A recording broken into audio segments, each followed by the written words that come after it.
Pinag-iingat ng COMELEC ang mga kandidato sa mga bibitawang salita ngayong kampanya.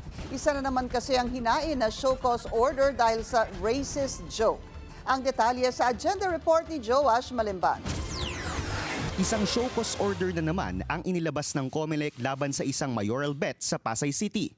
Pinagpapaliwanag ngayon si Wawi Manguera matapos itong magbitiw ng umano'y racist remarks sa isang campaign event. Tanggalin na natin ang Bombay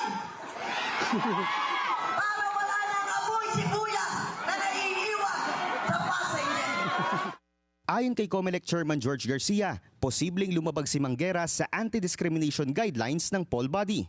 Hindi rin daw magandang biro ang racism, lalo na't kung nagmumula sa mga kandidato na aniyay role model dapat ng mga mamamayan. Hindi po magandang biro na ang isang grupo, lalo na halimbawa yung sinabing Bombay, ay ating patutungkulan at i-discriminate.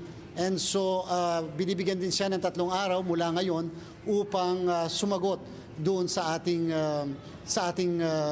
show cause order.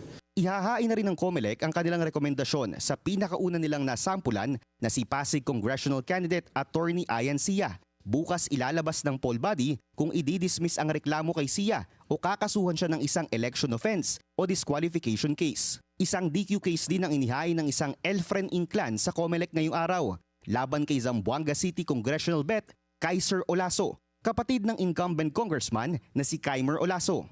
Ayon sa reklamo, nadiskubre raw nila sa public records ni Olaso na hindi siya isang natural-born Filipino. Base raw sa mga dokumentong hawak nila, Cambodian national ang nanay ni Olaso.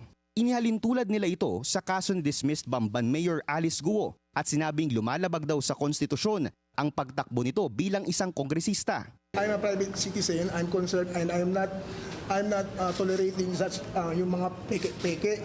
Sa isang text message sa Billionario News Channel, pinanindigan ni Olaso na siya ay isang natural-born Filipino citizen at political harassment lamang daw ang kasong isinampa sa kanya. Para sa agenda, Joash Malimban, Billionario News Channel.